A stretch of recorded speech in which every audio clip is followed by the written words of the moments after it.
Сабактын темасы ички дүң продукт. Ички дүң продуктты кантип эсептейбиз? Ички дүң продукт кыскартылып ИДП деп берилет экономикада. ИДП же болбосо ички дүң продукт бул белгилүү убакыттын ичинде же бир жылга көбүнчө өлкөлөр, мамлекеттер белгилешет.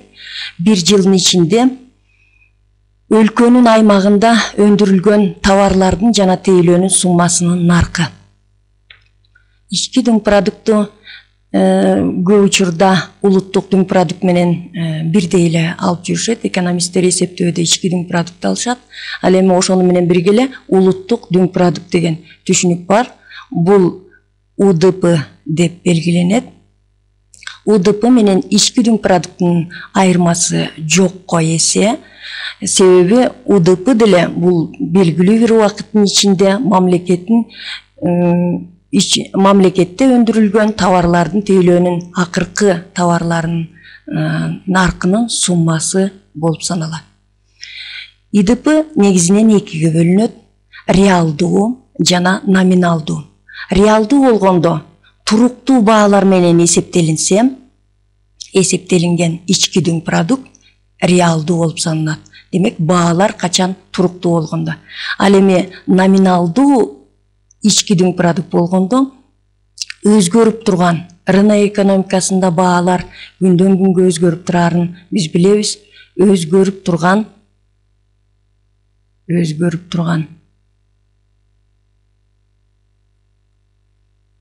баалар менен, өзгөрүп турган баа менен эсептелинсе, бул номиналдуу ички дүң продукт.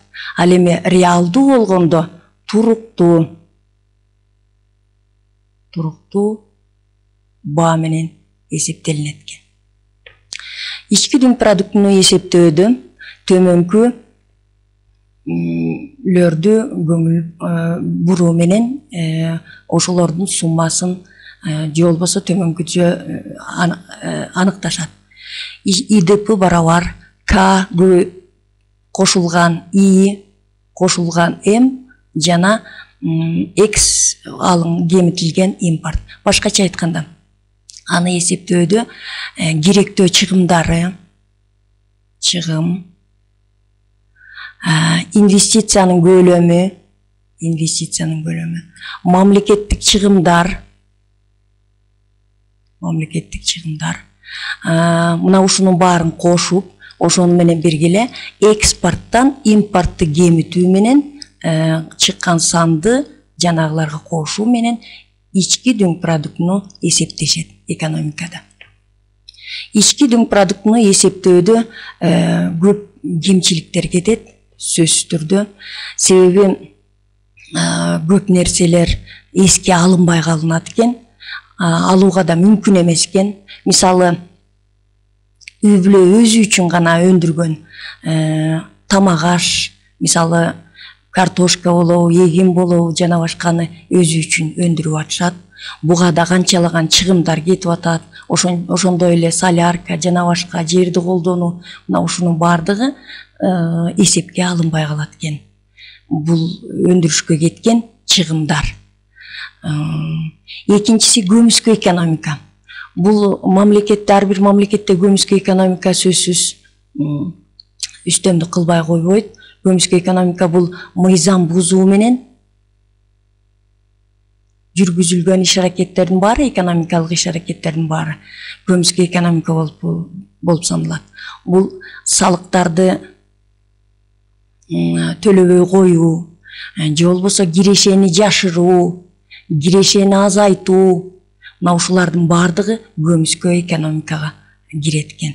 Андан тышкары жанагындай банки заттар жана башкалар мамлекет тыюу салган иш аракеттердин баардыгын жүргүзүлбөй коюлбайт экен. Мына ушулардын баардыгы ички дүң продуктун эсептөөдө терс таасирин тийгизет экен.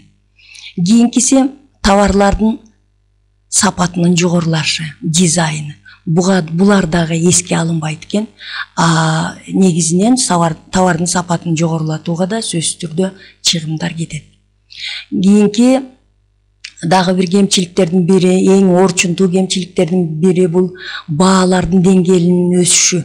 Башкача айтканда инфляция. бул инфляциянын болушу товарлардын баасынын көтөрүлүп кетиши, товардын П тамгасы менен белгилесек бааны, товардын баасынын көтөрүлүшү ички дүң продуктунун өсүшүнө алып келет экен. ИДП өсүп атат.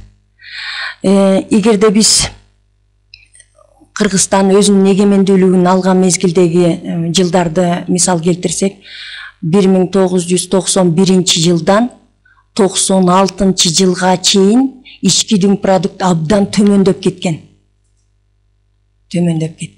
Ал эми 1996 жылдан 2001 жылга чейин 3 эсе ИДП Кыргызстанда 3 эсе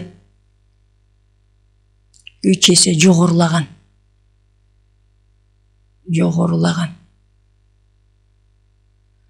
Буну менен биз товарлардын тейлөөнүн өсүшү абдан жогору болуп кетти, көп өндүрүлдү дегенди түздөн түз 3 эсе өсүп кетти дегенди айтуудан алыспыз. Себеби могул эле инфляциянын натыйжасында ушул жылдардын арасында 96 жылдан баштаган инфляция, бул товарлардын баасынын көтөрүлүшү мындай бир шар үйлөгөндөй ички дүң продуктуну дагы көтөрүп жиберет экен. Мына ушул мисал боло алат. Ал эми кийинкиси чет өлкөдө жүргөн эмгек мигранттардын акча которуулары дагы биздин ички дүң продуктусунун бир өсүшүнө алып келет экен.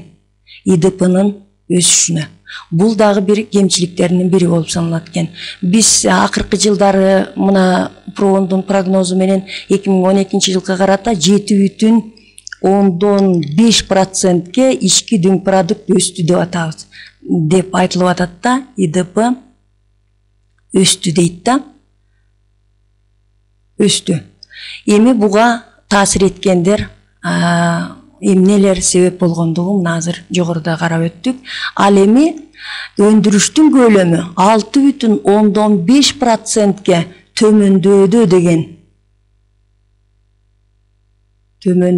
деген прогноз болуп атат мына 2012 жылга Проонун прогнозунда. Себеби мына биздин бюджеттин мына могу жерде көргөзүлгөн 2011 жылдын ички дүң продуктусу ИДПсы. Ал эми бул кумтөрдүн көлөмү ушул 2011 жылдагы кумтөрдүн салымы ички дүң продуктуга 11,7% түзөт экен. 11,7% түзүп атат.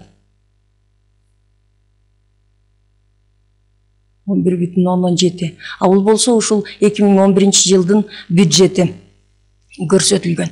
Демек, өндүрүштүн көлөмү түшүп аткан деген прогноздун себеби кумтөрдү мына акыркы эле айдын ичинде эмне деген текшерүүлөр, эмне деген мындайынча айтканда көп экологиялык жактан жана башка эмелерди баягы текшерүүлөр болуп, ошол шылтоо кылган өңдүү же туурабы ким билет, ушулардын бардыгы өз таасирин тийгизбей койгон жок. Себеби алардын дагы кандайдыр бир тоскоолдуктар менен өндүрүшү азайды. Негизги салым кошо турган бул кумтөр болуп саналат.